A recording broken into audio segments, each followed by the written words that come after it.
മാലയിട്ട് വ്രതം നോറ്റ് കറുപ്പുടുത്ത് ഇരുമുടിയേന്തി ശരണം വിളിച്ച് മലകയറ്റം. കരിമലയും നീലിമലയും അപ്പാച്ചിമേടും ശരംകുത്തിയും താണ്ടി 18-ാം പടി കയറിയെത്തുന്ന ഭക്തനെ കാത്തിരിക്കുന്നത് തത്വമസി എന്ന പൊരുൾ.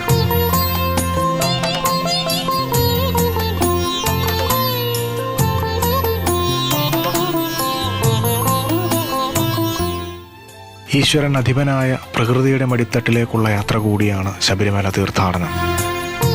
പത്തനംതിട്ട ജില്ലയിലെ റാന്നി താലൂക്കിൽ സമുദ്രനിരപ്പിൽ നിന്ന് 1500 അടി ഉയരത്തിലാണ് ക്ഷേത്രം സ്ഥിതി ചെയ്യുന്നത്. ശബരിമലയിൽ ശാസ്താവ് യോഗഭാവത്തിൽ കിഴക്കോട്ട് ദർശനമായി വരുന്നു. ശിവന് മോഹിനി രൂപത്തിലുള്ള വിഷ്ണുവിൽ ജനിച്ച പുത്രനാണ് ഇതെന്നും മഹിഷിയെ നിഗ്രഹിക്കാൻ അയ്യപ്പാവതാരം കൈക്കൊണ്ടെന്നുമാണ് വിശ്വാസം. ശബരിമല യാത്രയിൽ പ്രധാനമാണ് എരുമേലിയിലെ പേട്ടതുള്ളൽ.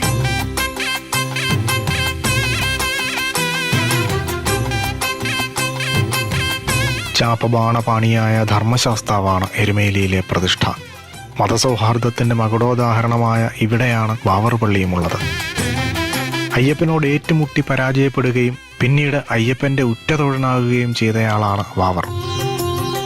എരുമേലി പേട്ട ശാസ്താക്ഷേത്രത്തിലും വാവർ പള്ളിയിലും ധർമ്മശാസ്താ ക്ഷേത്രത്തിലും ദർശനം നടത്തി ഭക്തർ മല ചവിട്ടുന്നു.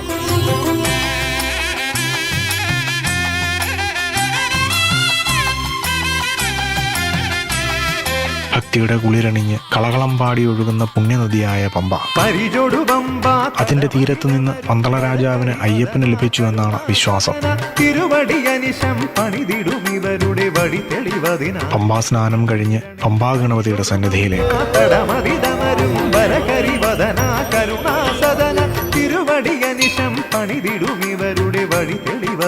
സർവവിഘ്നങ്ങളും അകറ്റാൻ ഗണപതിക്ക് മുമ്പിൽ നാളികേരമുടച്ച് ഉപദേവതകളെ തൊഴുത് കാണിക്ക സമർപ്പിച്ച് മല കയറണമെന്നാണ് വിശ്വാസം.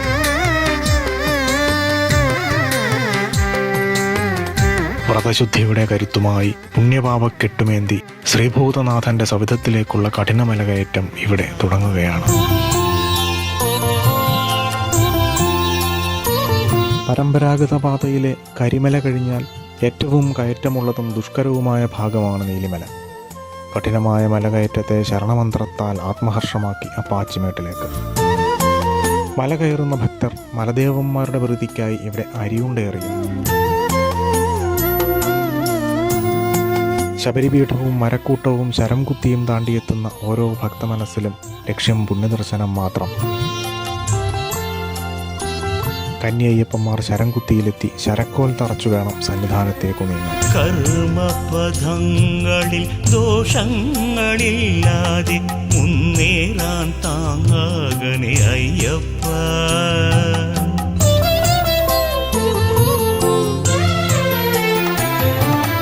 കർമ്മപഥങ്ങളിൽ ദോഷങ്ങളില്ലാതെ മുന്നേറാൻ താങ്ങാകണേ അയ്യപ്പ.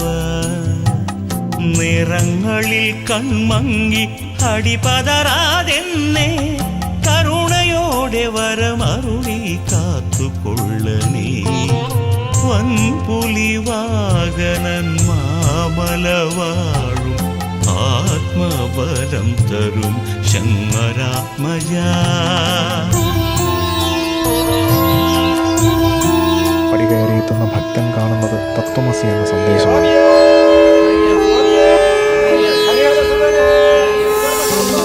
അത് നീയാകുന്നു എന്നർത്ഥം.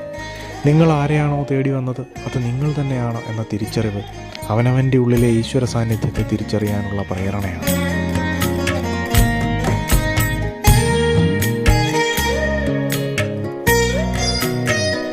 ശ്രീകോവിലിന് വടക്ക് 200 മീറ്റർ മാറിയാണ് മാളികപ്പുറത്തമ്മയുടെ ക്ഷേത്രം. മാളികപ്പുറത്തമ്മയെയും തുല്യ പ്രാധാന്യത്തോടെ ആരാധിക്കുന്നു.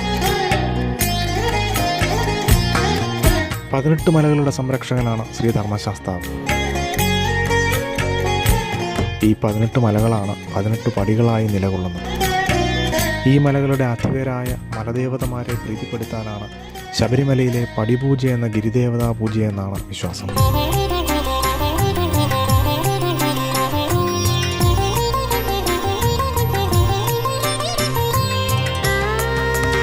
മുൻപ് ശബരിമലയിൽ മണ്ഡലകാലത്തും മകരവിളക്കുത്സവത്തിനും മാത്രമേ നട തുറന്ന് പൂജ നടത്തിയിരുന്നുള്ളൂ.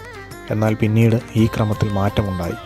ഇന്ന് എല്ലാ മലയാള മാസവും 1 മുതൽ 5-ാം തീയതി വരെയും, മണ്ഡലം 41 ദിവസവും, മകരം 1-ന് മുൻപ് 9 ദിവസവും, മേടം 1-ന് മുൻപ് 4 ദിവസവും, ഇടവത്തിലെ ഉത്രത്തിനും ചിങ്ങത്തിലെ തിരുവോണത്തിനും ചിത്തിരാട്ട വിശേഷത്തിനും ഉൾപ്പെടെ നട തുറക്കും. തിരുവിതാംകൂർ മഹാരാജാവ് ക്ഷേത്രത്തിന് സംഭാവന നൽകിയ 420 പവൻ തൂക്കമുള്ള തങ്കയങ്കി മണ്ഡലപൂജയ്ക്കാണ് അയ്യപ്പനെ അണിയിക്കുന്നത്. മണ്ഡലപൂജയ്ക്ക് 2 നാൾ മുമ്പ് തങ്കയങ്കിയും വഹിച്ചുള്ള രഥയാത്ര ആറന്മുള പാർത്ഥസാരഥി ക്ഷേത്രത്തിൽ നിന്ന് പുറപ്പെടുന്നു. ഉത്സവം 10 ദിവസമാണ്. മീനമാസത്തിലെ കാർത്തിക നാളിൽ കൊടികയറും. പമ്പാ നദിയിലാണ് ആറാട്ട്.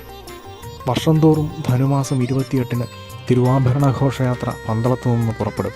അയ്യപ്പൻ്റെ വളർത്തച്ഛനായ പന്തളത്ത് തമ്പുരാൻ തൻ്റെ മകനെ അണിയിക്കാനായി പണി കഴിപ്പിച്ച സ്വർണ്ണാഭരണങ്ങളാണ് തിരുവാഭരണം. ഇത് പന്തളം സ്രാമ്പിക്കൽ കൊട്ടാരത്തിൽ സൂക്ഷിച്ചിരിക്കുന്നു. കൊട്ടാരത്തിൽ നിന്ന് വലിയ തമ്പുരാൻ നിർദ്ദേശിക്കുന്ന രാജപ്രതിനിധി തിരുവാഭരണ ഘോഷയാത്രയെ അനുഗമിക്കും. പന്തളത്ത് തമ്പുരാന് അയ്യപ്പൻ്റെ അച്ഛൻ്റെ സ്ഥാനമായതിനാൽ അദ്ദേഹം നേരിട്ട് ശബരിമലയിലെത്തിയാൽ അയ്യപ്പൻ എഴുന്നേറ്റ് വണങ്ങേണ്ടി വരുമെന്നാണ് വിശ്വാസം. വലിയ തമ്പുരാനാകുന്ന വ്യക്തി പിന്നീട് മല ചവിട്ടാറില്ല. ഇതിനാലാണ് പകരക്കാരനായി രാജപ്രതിനിധി തിരുവാഭരണത്തെ അനുഗമിക്കുന്നത്. കാൽനടയായി തിരുവാഭരണ ഘോഷയാത്ര മകരമാസം 1-ന് ശബരിമലയിലെത്തും. മകരസംക്രമ സന്ധ്യയിൽ തിരുവാഭരണം ചാർത്തിയാണ് ദീപാരാധന. തുടർന്ന് പൊന്നമ്പലമേട്ടിൽ മകരജ്യോതി തെളിയുന്നതോടെ ആത്മസമർപ്പണത്തിൻ്റെ ഒരു മണ്ഡലകാലത്തിന് കൂടി പരിസമാപ്തി. ഹരിവരാസനം വിശ്വമോഹനം ഹരിദധീശ്വരം ആരാധ്യപാദുകം. ആചാരാനുഷ്ഠാനങ്ങൾക്കപ്പുറം കാടിനെയും മലയെയും പുഴയെയും ആരാധിക്കാൻ പഠിപ്പിക്കുന്ന ഭഗവത് സന്നിധിയിലേക്കുള്ള യാത്ര ഇവിടെ പൂർണ്ണമാകും.